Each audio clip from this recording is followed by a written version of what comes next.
oportunidade, mais uma vez, de falar da mensagem do Senhor, da sua santa e bendita palavra. Vamos abrir a palavra de Deus no Evangelho escrito por Lucas, no capítulo 18. Lucas, capítulo 18, a partir do verso 18 até o verso 23. Abrindo a palavra de Deus, conserve ela aberta, mesmo depois da leitura. Eu repito sempre, Deus nos fala através da sua palavra. E, portanto, é ela que sempre fala e falará também nesta manhã. Inclinemos as nossas frontes, oremos ao Senhor. Pai, nós louvamos o Teu nome.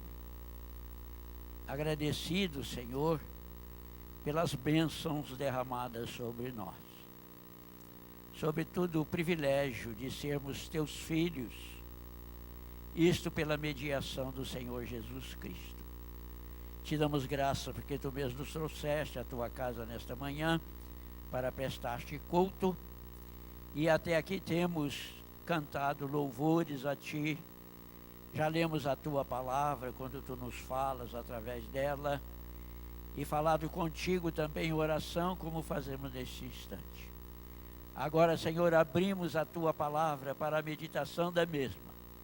E para tanto suplicamos que abras os nossos entendimentos, nos iluminando, para que entendamos a Tua palavra, entendamos a Tua vontade e também a coloquemos em prática em nossas vidas. Perdoa também, Senhor, as nossas faltas, ensina-nos a fazer o que te agrada. Nós te pedimos, nós te agradecemos, em nome de Jesus. Amém, Senhor. Lucas capítulo 18, versos de 18 a 23. Tem como título, O Jovem Rico. O Jovem Rico. Vamos ler responsivamente. Leiamos então. Certo homem de posição perguntou-lhe: Bom mestre, que farei para herdar a vida eterna? Respondeu-lhe Jesus: O que me chamas bom? Ninguém é bom senão um, que é Deus. Sabes os mandamentos? Não adulterarás, não furtarás, não adulterarás, não dirás falso testemunho, honra teu pai e a tua mãe. Replicou ele: Tudo isso tenho observado desde a minha juventude. Ouvindo Jesus, disse-lhe: Uma coisa ainda te falta. Vende tudo o que tens, dá-o aos pobres, e terás um tesouro no céu. Depois, vem e segue-me. Mas ouvindo ele estas palavras, ficou muito triste, porque era riquíssimo. Deus nos abençoe com a sua santa e bendita palavra lida. Amém. Eu gosto muito do Evangelho escrito por Lucas. Lucas, se não segue o roteiro cronológico, ele segue um roteiro literário, um roteiro didático, procurando ensinar, porque Lucas não escreveu para os judeus, ele escreveu para um gentio igual a ele. Lucas era gentio, e ele escreveu para um indivíduo chamado Teófilo, está lá no começo, né? Teófilo, que era também gentio, e portanto não tinha talvez muita preocupação quanto talvez os judeus. Mateus, sendo judeu, escreveu mais para os judeus talvez, e escrevia mais por agrupamentos de assunto e não talvez um segmento dos fatos acontecidos, ou pelo menos em que ele foi informado, em que Lucas foi informado. Mas este texto é seguido tanto por Mateus quanto por Marcos e Lucas, o que nós lemos. Vem depois de Jesus abençoar as crianças. Tanto em Mateus, lá no capítulo 19, como também Marcos, no capítulo 10, e agora Lucas, no capítulo 18, segue depois que Jesus abençoa as crianças. Quando levavam os pequeninos a Jesus, pequenino aí não é igual a mim não, viu gente? Pequenino aí era recém-nascido mesmo, né? Era recém-nascido mesmo. O reverendo Fábio ainda pregou no domingo passado, né? Falou até que a palavra citada no texto é recém-nascido, não é apenas pequenino, não. Mas Jesus usou a expressão, naturalmente, para dizer que estavam sendo trazidas as crianças recém-nascidas. E que os apóstolos, os discípulos de Jesus, colocavam embaraço para que aquelas crianças chegassem até perto de Jesus. E Jesus então disse aos discípulos: não os embaraceis, deixai vir a mim os pequeninos, porque dos tais é o reino de Deus. Dos tais é o reino de Deus. E depois Jesus ainda diz também que quem não se fizer como uma criança, de modo nenhum entrará no reino dos céus. Como que faz uma criança recém-nascida, não é? Uma criança recém-nascida se preocupa com o dia de amanhã? Não. Uma criança recém-nascida, ela faz fofoca? Não. Não faz fofoca, não é? Ela fala mal dos outros? Não. Uma criança recém-nascida, ela só reclama pelo seu pão de cada dia, não é? A amamentação é o pão de cada dia. Às vezes nós nos preocupamos muito com o dia de amanhã, não é? Com o que vai acontecer, o ano que vem. Às vezes nós nos preocupamos muito. Uma criança recém-nascida, ela só, às vezes, chora, nem todos, né? Mas quando está com fome. Ela quer o pão de cada dia, o alimento, não é? O alimento. Eu disse nem todos porque a minha mãe dizia que eu não chorava nem com fome. Nem com fome eu não chorava. Precisava de me procurar para me dar alimento. Olha, e até hoje, eu nunca cheguei em casa dizendo que estava morrendo de fome. Tem tanta gente que eu estou morrendo de fome. Eu nunca fiz isso, irmãos. Nunca fiz isso. Não quer dizer que eu não coma. Mas eu não sinto aquela fome como muita gente diz, não é? Que está faminto. Eu não sinto isso. Nem sede também, né? Nem sede. Eu costumo até dizer, depois que eu criei em Jesus Cristo, né? Jamais tive sede. Né? Ele diz, né, que quem bebe da sua água jamais terá sede. Mas eu ainda bebo água ainda, né? A água natural, eu ainda bebo ainda. Mas me parece que o jovem rico, esse jovem era rico mesmo? Rico ele era, né? Mas ele era jovem mesmo? No texto ele diz, desde a minha mocidade, não é? Desde a minha mocidade. Ele, por certo, era um homem, ainda moço, não era idoso, mas era um homem feito, um homem já feito, um homem de posição, diz Lucas, né? De posição. E não eram todos os homens que eram de posição. Essa expressão, dada pelos judeus, e agora por Lucas, tinha um sentido de que aquele homem ocupava uma posição de autoridade, de destaque no governo. No governo. E por certo, este conhecido como moço rico, ele ocupava a mais alta posição do tribunal entre os judeus. Ocupava talvez o sinédrio. O sinédrio. Era o tribunal de julgamento das maiores dificuldades, dos maiores problemas no governo e até mesmo religioso também. Então, por certo, este moço já tinha mais de 30 anos. Porque para ocupar uma posição, ser de boa posição, tinha que ter mais de 30 anos. Mas era um jovem. Quem diz que ele era jovem? Mateus. Mateus no capítulo 19, o verso 20,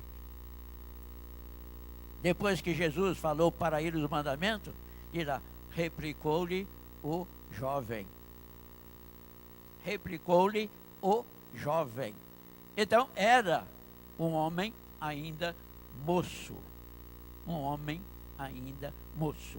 Mas ocupava uma boa posição, ou a mais alta posição entre os judeus. E creio que este homem, ao ouvir de Jesus que das crianças era o reino de Deus, talvez ele tenha pensado, se as crianças que não fazem nada já têm o reino de Deus, eu já faço alguma coisa. Porque a ideia dele era que eu precisava fazer alguma coisa para entrar no reino de Deus. Essa era a ideia dele. O que eu preciso fazer? E ele, ao aproximar-se de Jesus, aliás, Marcos escreve que ele correu e ajoelhou-se diante de Jesus, num sinal de reverência. Correu, isso aí que dá também para entender que era jovem, porque as pessoas mais velhas dificilmente correriam, né? Principalmente naquele tempo. Hoje, no nosso tempo também, são poucos os que têm mais idade que conseguem correr, não é? Já daria para identificar que ele era moço. Correu e prostrou-se aos pés de Jesus e disse, bom mestre, o que hei de fazer para herdar a vida eterna?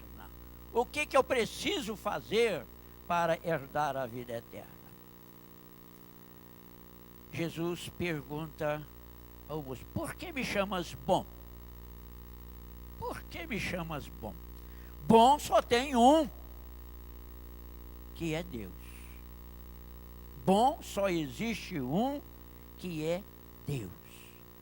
O propósito de Jesus não era dizer que ele não é bom.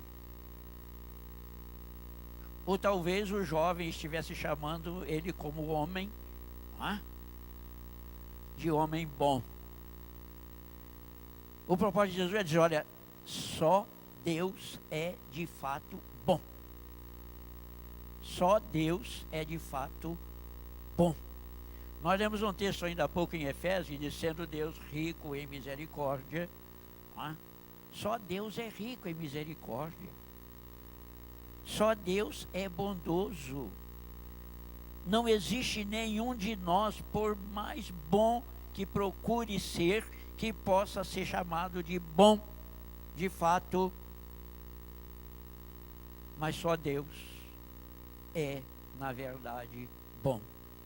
E este é o propósito de Jesus, ensinar para nós também hoje que só existe um que é totalmente bom, e este é Deus. Quando Jesus fala com aquele jovem, Jesus cita para ele os mandamentos. Jesus pergunta a ele: sabes os mandamentos? Sabes os mandamentos? Se Jesus perguntasse para você hoje: sabes os mandamentos? O que é que você diria? Será que nós sabemos? Um pastor, numa ocasião, eu ainda estava lá no interior ainda, não faz tanto tempo assim, né? Era ainda um adolescente, talvez com 13, 14 anos ainda. Um pastor perguntou para uma senhora que estava sendo preparada para fazer a sua pública profissão de fé: onde está os mandamentos? Ela disse: pastor, está na Bíblia. Está na Bíblia. Talvez dissesse: está escrito, né? Está escrito. O pastor Fábio ontem ainda falou que, né, que é negócio de exercitar muito a mente, né, para citar o texto, né, com ele não. E que ele usa a tática de Jesus: está escrito. Não fala onde está, mas está escrito, né, Ribeiro? Está escrito. A mulher falou assim: está na Bíblia. Ela nem sabia que estava lá em Êxodo, no capítulo 20, né? Nem sabia que se encontrava em Êxodo, no capítulo 20. Mas será que nós lembramos os mandamentos?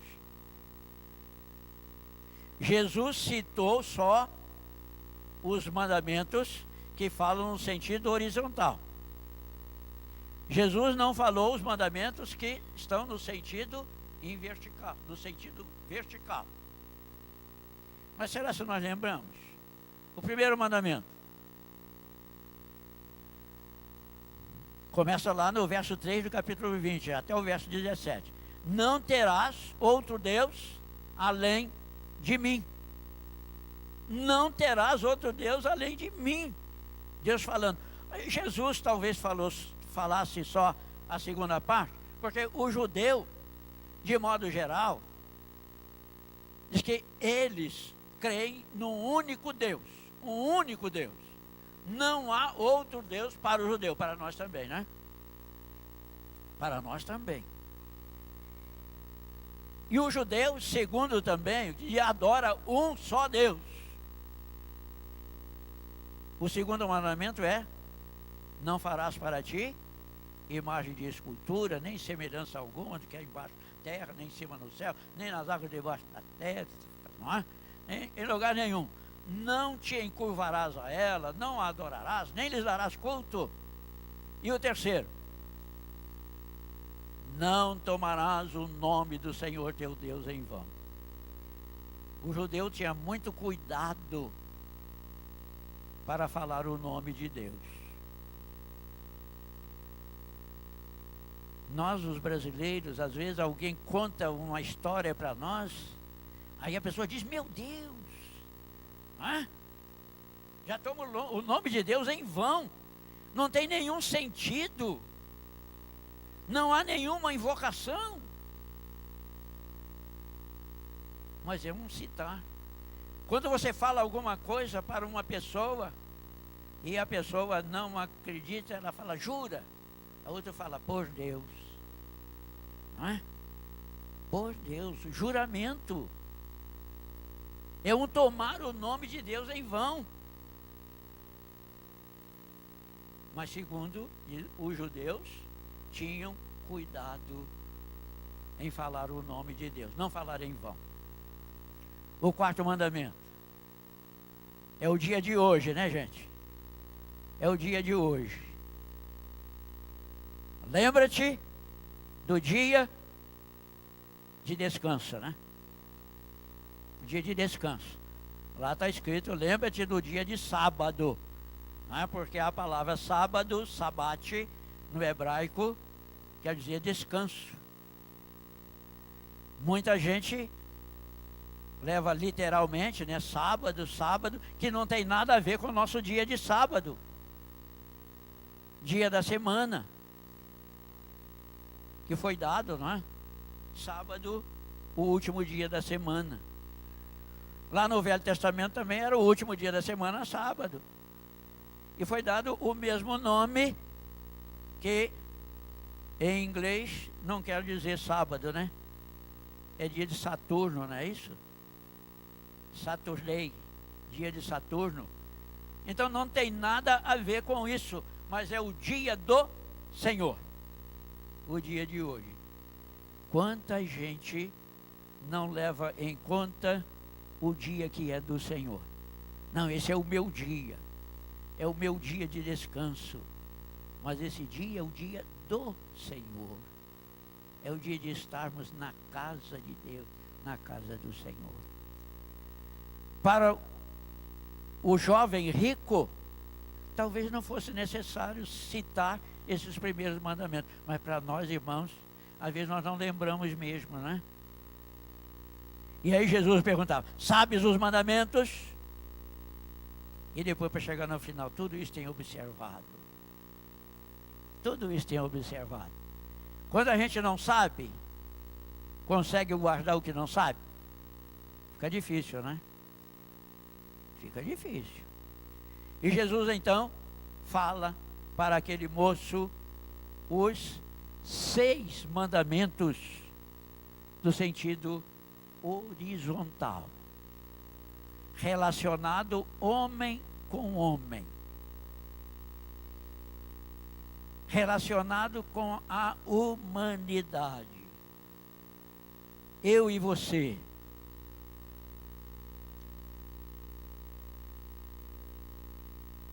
O filho com o pai e a mãe,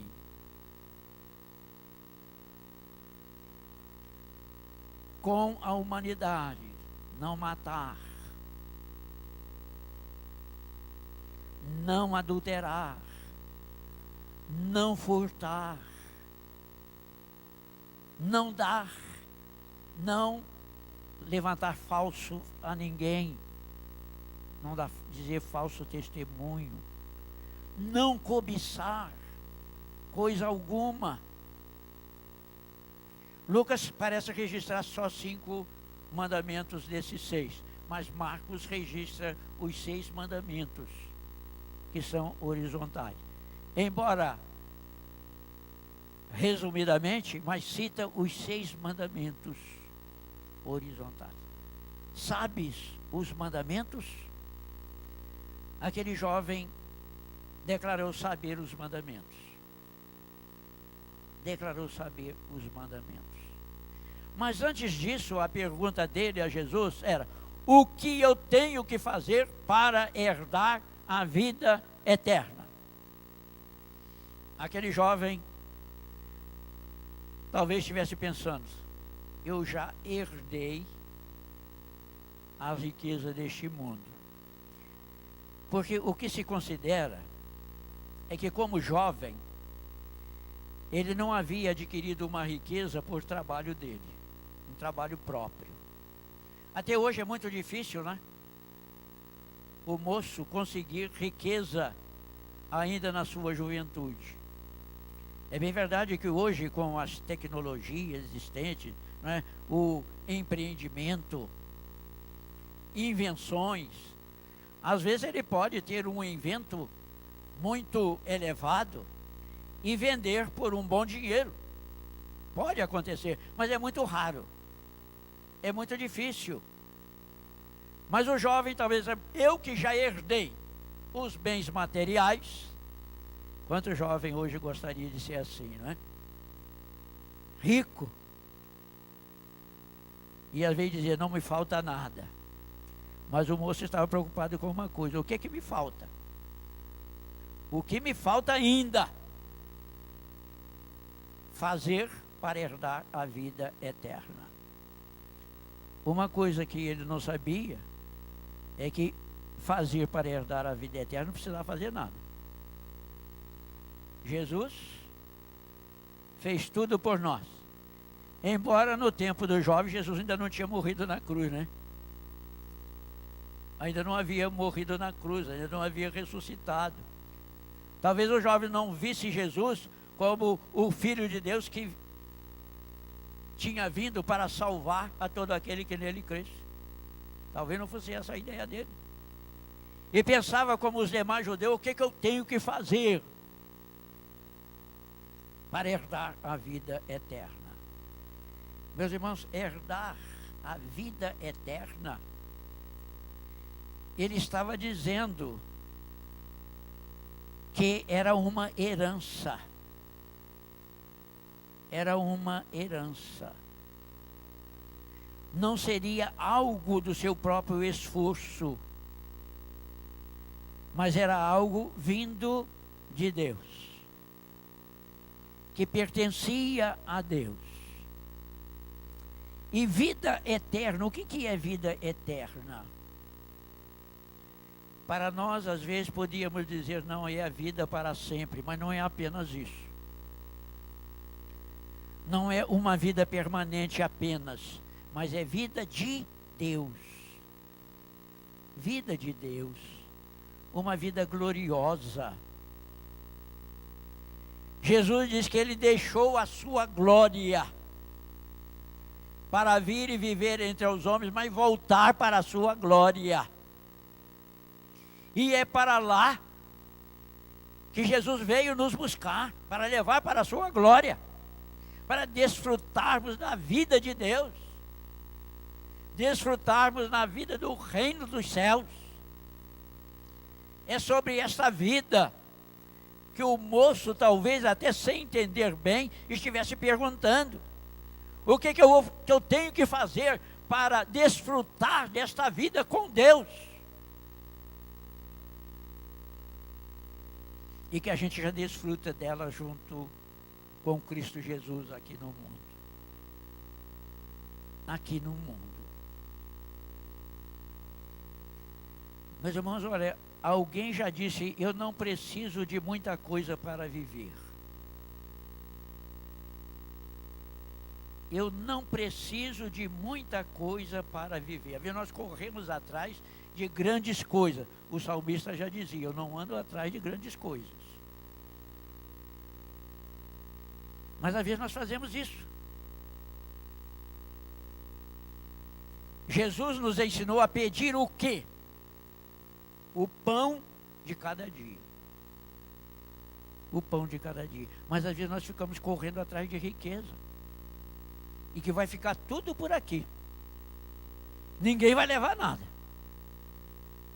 Jó já disse no passado, eu nasci nu e nu voltarei. Não vou levar nada daqui. Às vezes nós andamos preocupados com muita coisa, quando uma só coisa é necessária. Foi o que Jesus falou com a Marta, né? Marta, Marta, você anda preocupada com muitas coisas, mas só uma coisa é necessária. E Maria escolheu a boa parte. Ela escolheu a parte necessária, que era estar aos pés de Jesus, que era aprender com Jesus. Às vezes nós andamos preocupados com muitas coisas. Às vezes alguém me pergunta, mas você não está preocupado com isso? Eu não. Isso não me pertence. Não é? Não tem como falar isso? Isso não lhe pertence. Eu digo, não me pertence. Vou ficar preocupado com isso por quê? Por quê? Quando eu estava saindo de uma igreja, eu não sabia para onde eu iria. Mas eu sabia com quem eu iria. Eu só não sabia para onde iria, né? Estava igual a Abraão. Eu não sei para onde vou, mas eu sei com quem vou. Ele não disse isso, mas naturalmente ele pensava assim. Um colega meu, né, de ministério ligou para mim. Eu não falei isso ainda nem para minha esposa. Tem muitos anos, e mamãe não falei. ele ligou para mim e disse: eu estou preocupado com você. Eu disse: mas por quê, irmão? Para onde você vai agora? Eu respondi para você: olha, eu agradeço muito a sua preocupação, mas eu não estou preocupado com isso. Não. Eu falei assim: então eu fico mais tranquilo. Tá? Mas assim, aquele que me chamou é que me leva para onde ele quiser. Me leva para onde ele quiser. Quando eu estava sendo examinado para ser ordenado, me fizeram uma pergunta também: para qual igreja que você quer ir? Na minha resposta foi: para a primeira que Deus me mandar. Pronto. Para a primeira que Deus me mandar. Quando eu fui examinado lá em São Paulo, para ser recomendado ao presbitério a minha ordenação, eles me fizeram algumas perguntas, e uma delas é: por que você quer ser pastor? Eu respondi algumas perguntas, e essa ficou por última. Eu disse: quanto ao querer ser pastor, não sou eu que quero. Até alguns depois falaram assim: eu fiquei preocupado, você não é você que queria, pensei que era seu pai, ou sua mãe, ou alguém da família. Eu falei assim: quanto ao querer ser pastor, não sou eu que quero. É aquele que me chamou, que quer que eu seja pastor. É ele que quer. Porque se fosse pelo meu querer, enfrentando as dificuldades que às vezes eu venho enfrentando, meus irmãos, eu levantava 5 horas da manhã para ir para o trabalho, trabalhava até às 17 horas, né, para pegar às 7 horas da manhã, e às vezes eu pegava às 6, fazia 1 hora de extraordinário, saía às 17 horas, 17h30, ia para o seminário, só com o almoço da manhã, de 11 horas, né? Só com o almoço. Eu comprava um pão e tomava um cafezinho todos os dias de pagamento. Todos os dias de pagamento. Porque não dava para comer o pão e tomar o café todos os dias. Só nos dias de pagamento.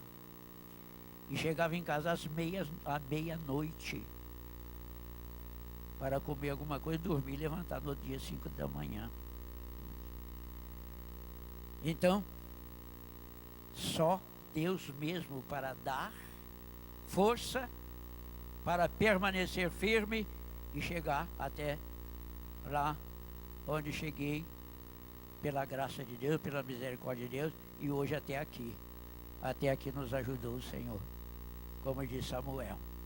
Mas voltando então ao texto, aquele moço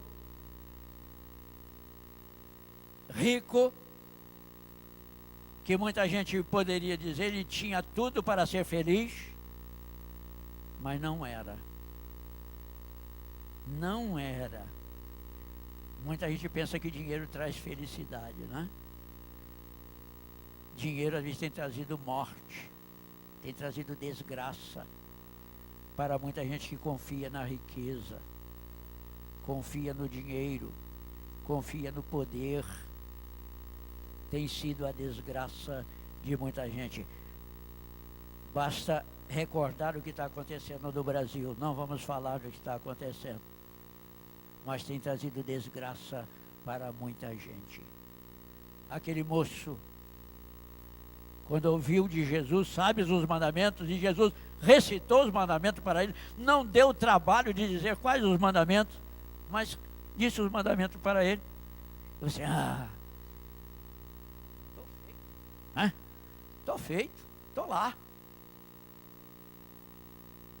O Rei de Deus já me pertence também, com certeza, pensando assim, eu tenho feito tudo isso. Desde a minha mocidade eu tenho feito isso. O que Jesus falou para ele? Ainda te falta uma coisa. Ainda te falta uma coisa. Vende tudo o que tem, todos os seus bens, e dá a quem? aos pobres. E mais o quê? Depois vem e segue-me. Jesus não falou para ele, isso era só dar os bens para os pobres, não.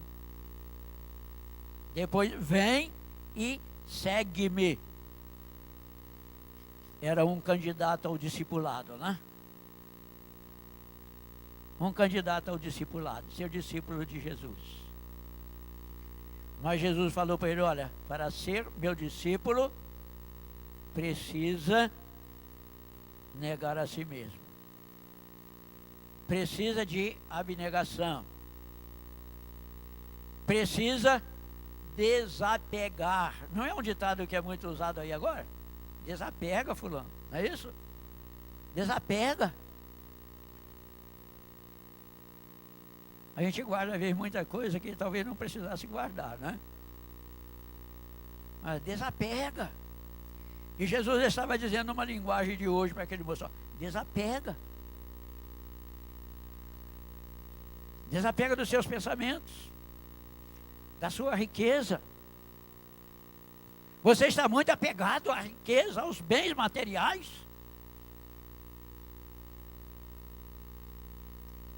Mateus disse que ele tinha muitos bens. Marcos também disse que ele tinha muitos bens. Lucas disse que ele era riquíssimo. Riquíssimo. Mateus estava dizendo que era muito rico. Marcos também era muito rico, tinha muitos bens, né? Tinha muita propriedade, muita coisa. Rico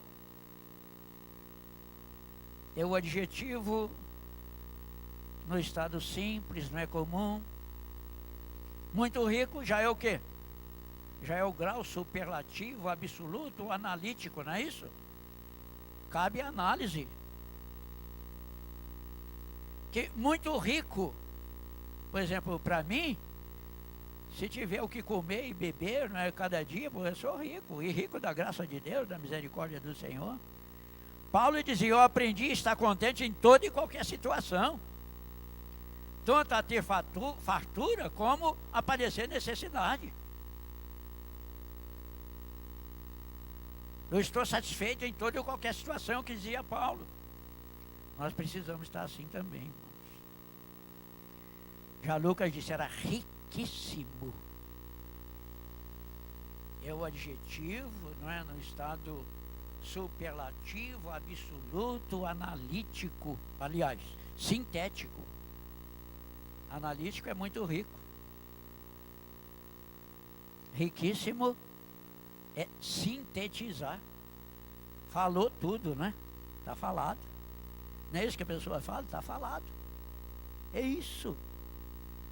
Falta uma coisa. Desapega e segue-me. Não fica preocupado com o dia de amanhã. Mateus já escreveu isso no capítulo 6, a partir do verso 25 até o verso 33.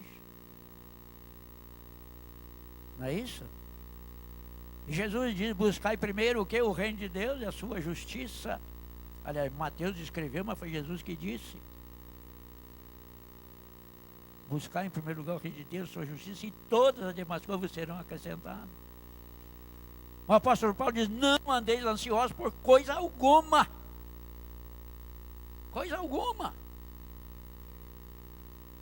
Diz o texto que o jovem ficou triste,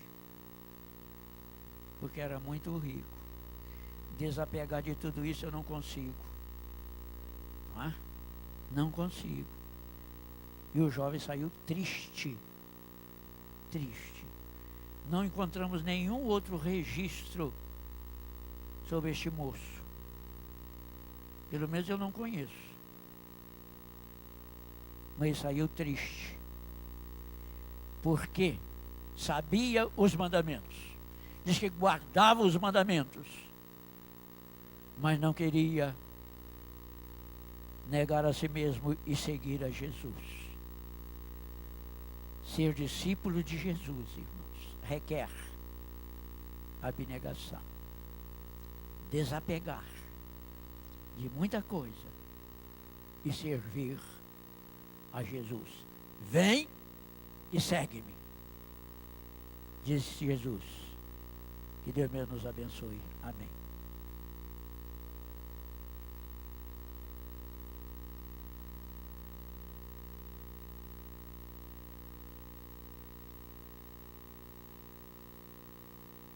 Antes de orarmos para o final do culto, quero agradecer àqueles que nos visitam.